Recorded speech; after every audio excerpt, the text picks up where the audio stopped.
Okay, well, today is Wednesday, June the 3rd, 2020, so I'm calling to order the meeting of the Public Safety Committee. And Mandy, if you could just do a roll call for the assembly members, I think we can get started with that. Thank you. All right, Mr. Rivera. Ms. Quinn Davidson. Present. Oh, sorry. Ms. Quinn Davidson. Here.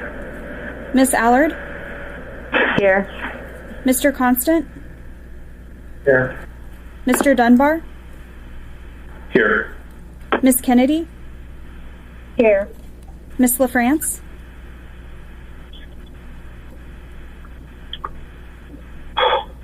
Mr. Peterson. Present. Mr. Perez-Verdia. Here. Mr. Weddleton. Here. Ms. Salatel.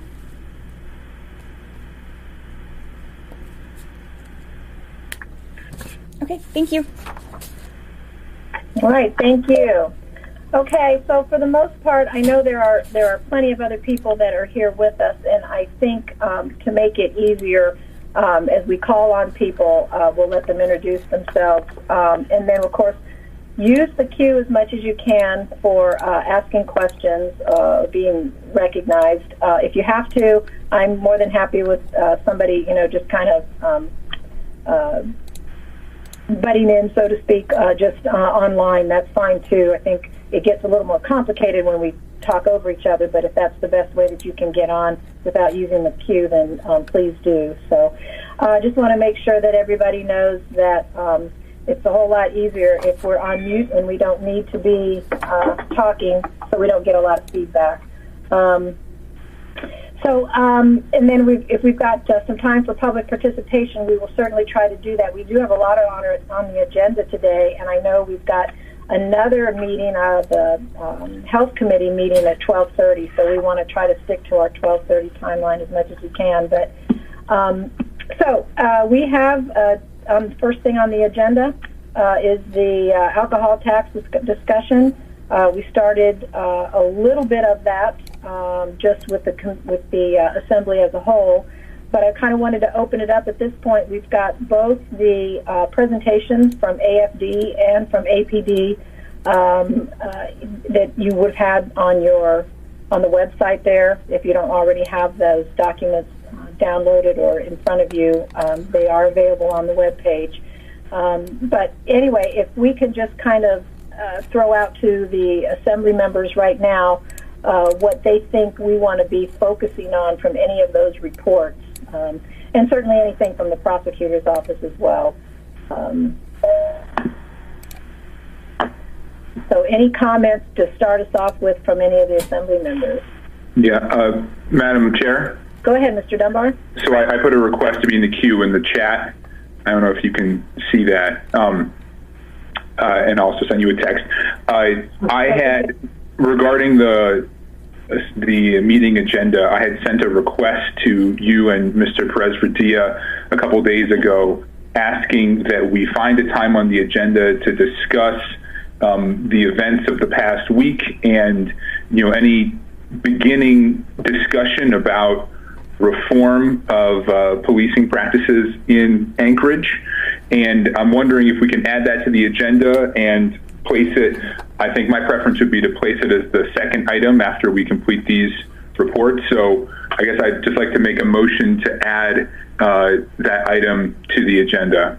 If I can get a second. Okay.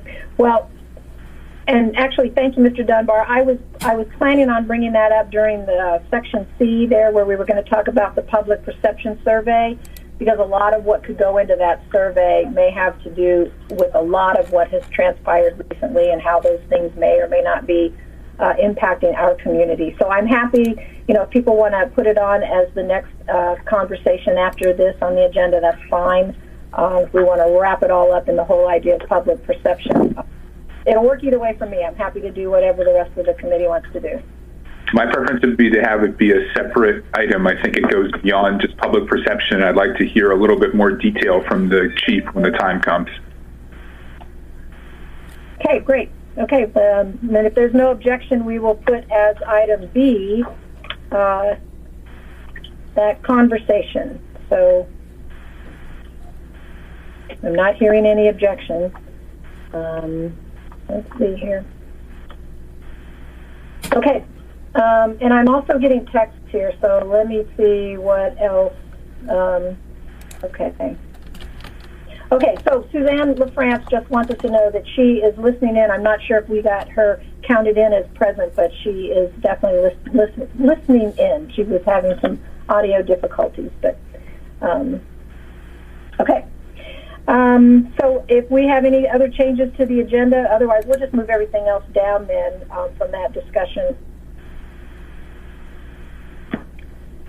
Okay, so back to the idea about the alcohol tax discussion and kind of where we're at in that conversation. Are there any things that anybody would like to bring up, especially from some of the specific reports that we've heard from the fire department and from the police department, and even from the health department, really? But we did have definitely those two from the fire department and the police department. So. Okay, well, I have Mr. Gates in the queue then. Let's see. His comment is, can add any specific or public safety related items to the agenda when it is at a regularly scheduled public safety meeting with consent of the chairs or vote of majority of the members. So I think we've covered that then, because I asked if there was any objection. So I didn't hear any, so I think we're okay with the agenda. So. Okay, and we have another comment. I've emailed everyone the prosecutor's report, and I can address that whenever it's convenient. So, okay, all right, then let's figure out then what we want to do about that prosecutor's report, because I don't believe we've seen that before. Can anybody tell me when, where that report actually is, Mr. Stanley? Hi, this is... Sorry, this is Sarah Stanley. Yeah, okay. I actually can screen share it right now, and I've emailed it to everyone who is on the list for this. I realized it was not available ahead of time. Okay, well, actually, don't screen share it right now, but you will send it off to us. You got it. I need somebody on mute there. There's a bunch of feedback. But if you can send that to us, and it looks like, okay, no, Mandy's telling me that it is available on the webpage, so we do have that. I guess that's my fault, then I haven't looked at it yet. So, okay, well, we'll get to that one then, too. So, so are there any comments, then, from any of these reports? Does anybody want to make any kind of promotion of any part of these reports that we can actually use to move forward with our recommendations for the alcohol tax use?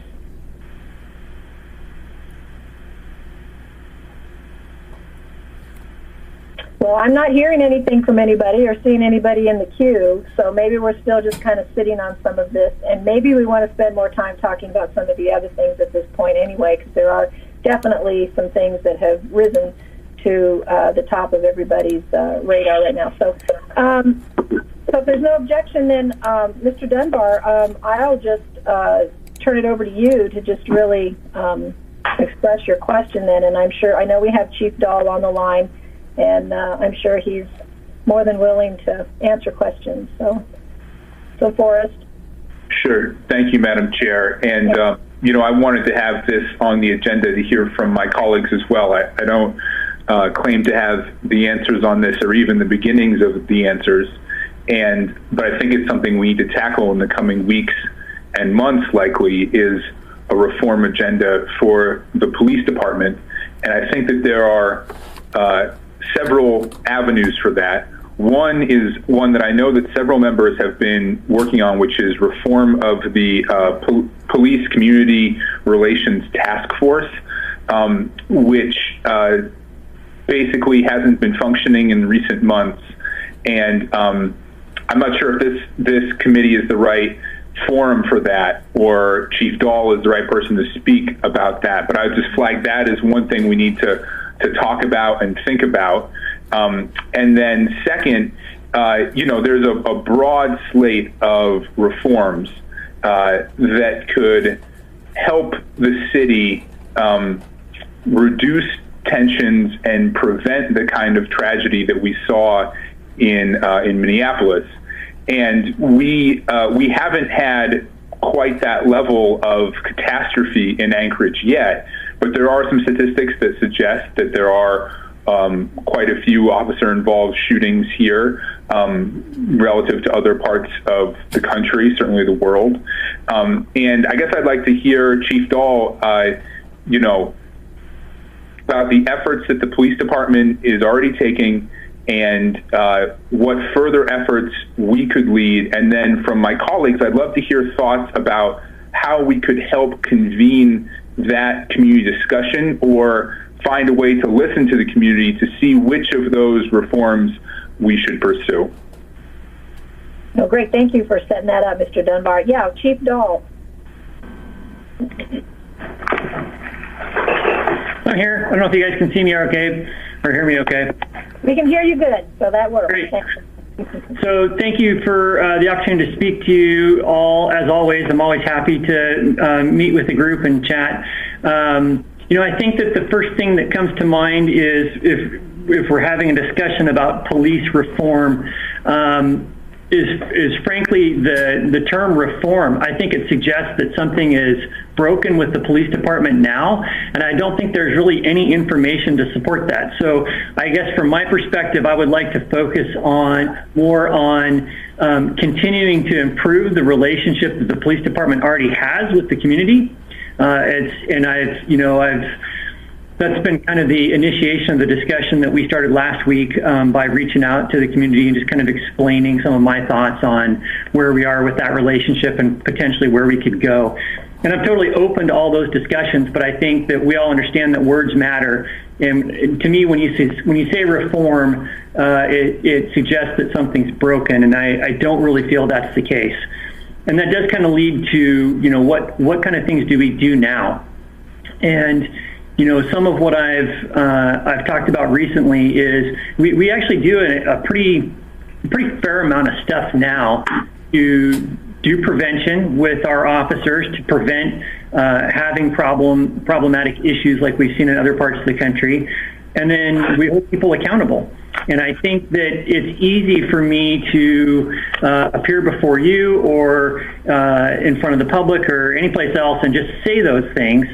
And what matters is, do we back it up through action? And I frankly think that the department has a good track record, at least in the recent past, of backing that up with action. We've seen officers that have engaged in misconduct. Those things are reported internally. And then we've been very transparent with the public about what's happened and what we've done about it. So, I don't want to rehash all the stuff that I sent the group last week, but we do pretty substantial training when it comes to de-escalation, to a lot of tactical options that we give our officers that are not lethal force. We have a very progressive use of force policy that basically requires that our officers adhere to the legal application of force and only the force that is reasonably necessary to achieve whatever the police action is at that point. It has to be necessary and reasonable. The degree of force should be in direct relationship to the resistance or the immediate threat that the officers perceive. It must not violate civil rights. It can't be any excessive or unauthorized force is subject to discipline, to prosecution and civil liability. And APD reviews every use of force that we have. So, those things are all spelled out in our policy.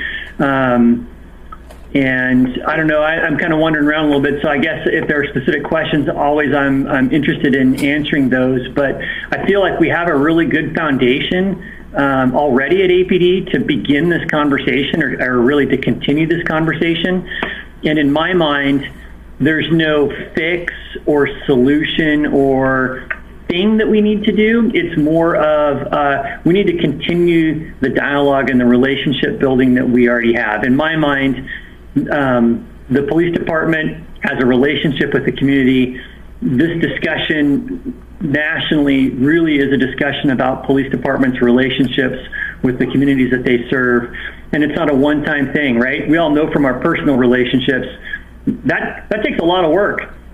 I mean, I've been married for coming up on 20 years here in about 2 weeks. And what I would say is that's an everyday thing. You have to put work into that every day. And I think this is no different. We have to put work into that relationship that we have with the public every single day. And sometimes when maybe the relationship is a little bit rough, you have to put extra work into it.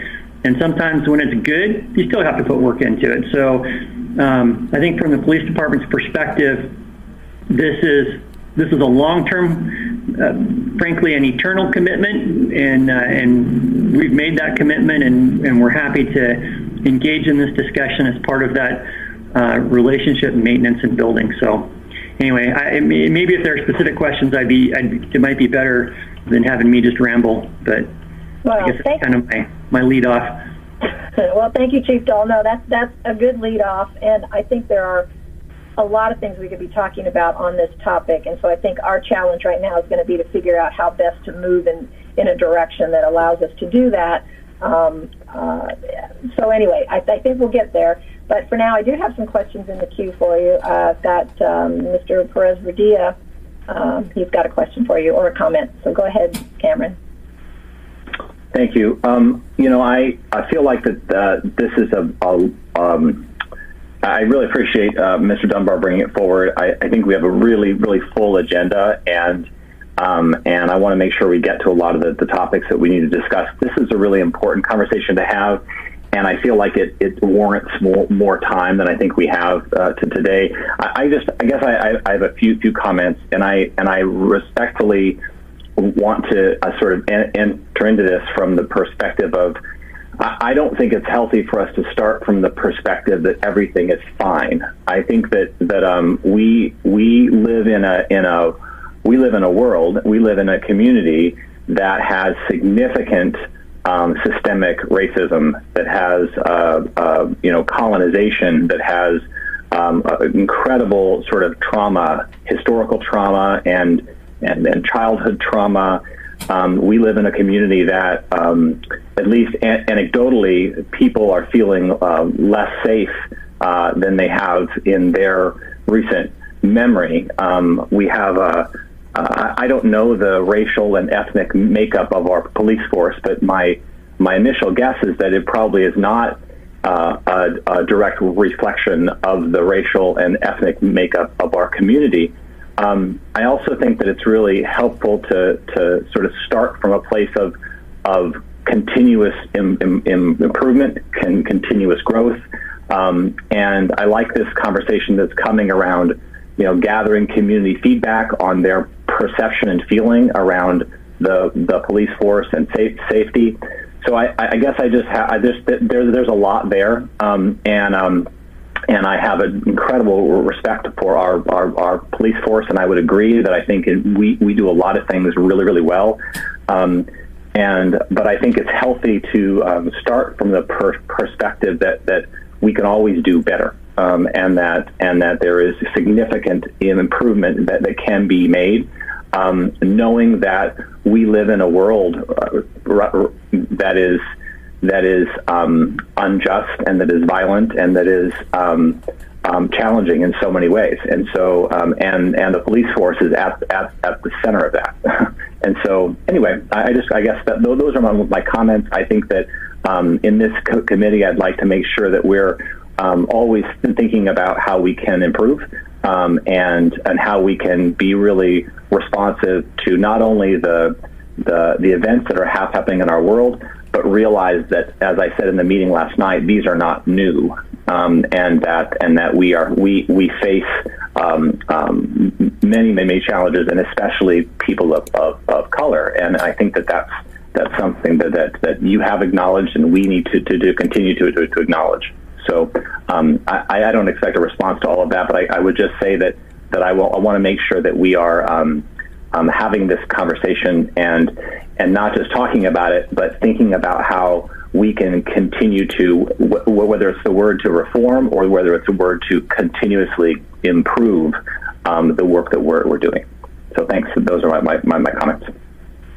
Madam Chair, can I respond just real briefly? I was going to ask you if you wanted to, so please go ahead, Chief. Thank you, ma'am. No, I just appreciate Mr. Perez-Verdia's comments, and I agree. I think he actually stated a little bit better than I did. I don't intend to suggest that everything's fine, and I think that if you look at the message that I crafted and shared with the community last week, I didn't suggest it there either. We recognize that there are many differences between the people that live in our community. We enjoy a very diverse community. And so I agree with him. I want to come at this from a perspective of constant improvement. And I know that there are things that we can do better, and we're always interested in identifying those and making that happen. So, and then one last thing I would touch on, sort of reflecting on my own tenure here over the last 3 years.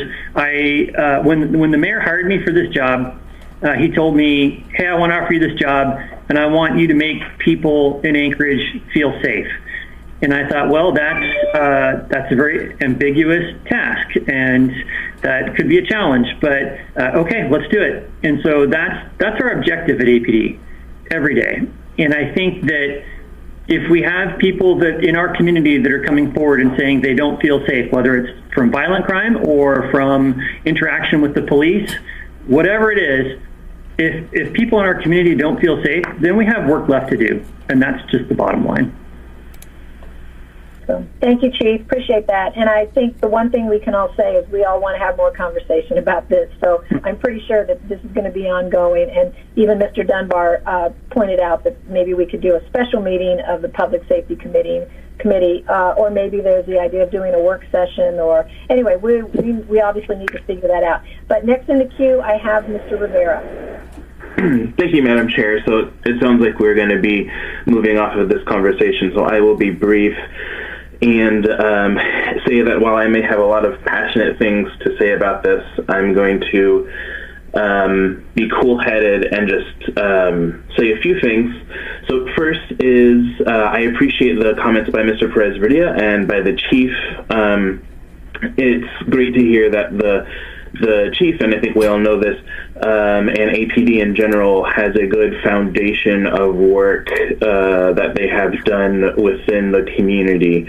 I think it's incumbent upon us, the Assembly, to build that foundation if we want to engage in this work. And I would argue by and large that we have not done so. So before talking about policies, we need to listen, and we need to learn, and we need to not get ahead of the people that we are doing this on behalf of. We need to be engaging in healing and introspection. And those are all very time-consuming, very difficult things to do. And but I think if we are truly committed to this work, then we must commit to doing it the right way. So I appreciate that we are likely going to have this conversation off a few weeks in the future so that we can really build that foundation up and make sure we are doing this right. Thank you, Madam Chair. Thank you, Mr. Rivera. So next in the queue, Mr. Constant. Thank you. For my part, I want us to make sure we keep our eyes on the big picture as well as the narrow. And that is that this isn't primarily an issue of APD and their relationship with the community. I think getting toward what Mr.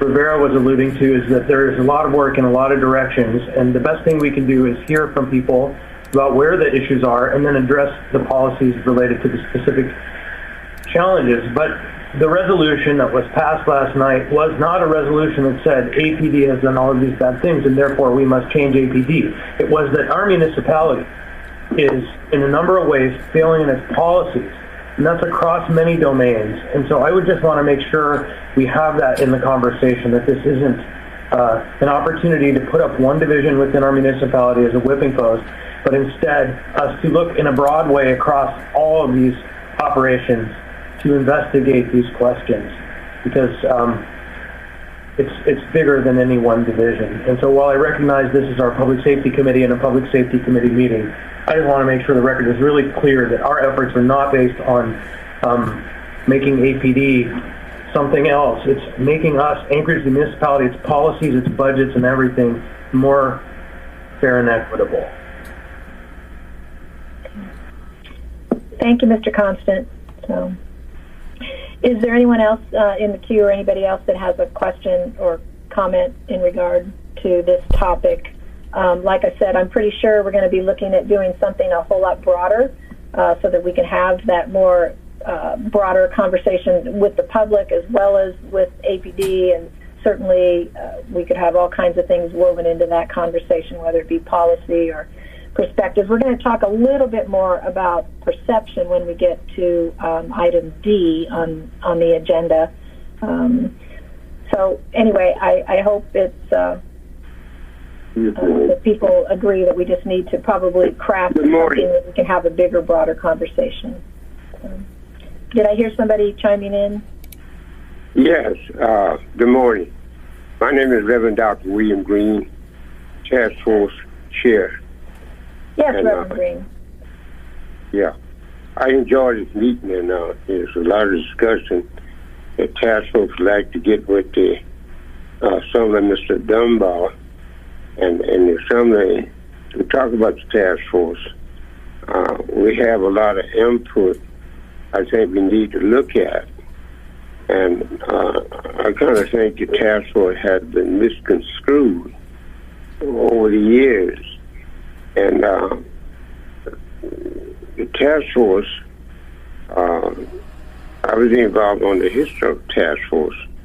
And so it would be, if it's possible for the task force to get with the Assembly and kind of enhance communication with the task force and the Assembly and the mayor's office. I'm a living witness on the importance of the task force and what the task force has been to the community since 1981. And I think that the community beyond the task force and the APD working with the task force has been a tremendous access to the Anchorage community and has made a difference in Anchorage being different from a lot of cities in the United States. And the task force, I look at it as a family, a community family. And working together, we were able to resolve a lot of miscommunication, and it has been a tremendous access to Anchorage. And by the task force working in the community, it has made a difference in our relationship and with APD and the task force and the community. And I kind of think that the community could be enhanced if we could meet and kind of sort out some things that need to be looked at. And like I say, it's a community affair. And, I think it has made a tremendous difference in the community.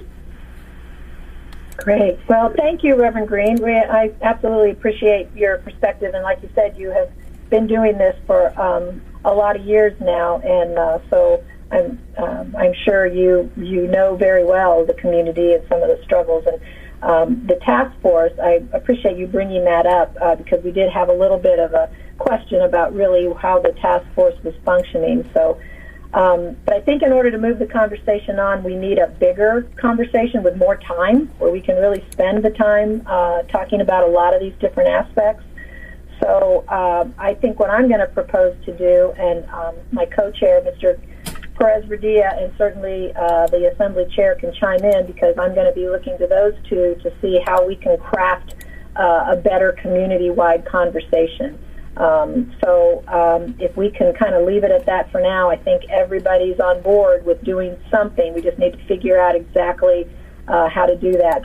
But I would hope that the task force would go ahead and meet in the interim and maybe start to talk about those conversations as well to be able to bring that forward to this bigger meeting that we are hoping to put together to talk about all of this. Because there is certainly a lot on the table here, and we want to hear from everybody in regards to where what their perspective is on this.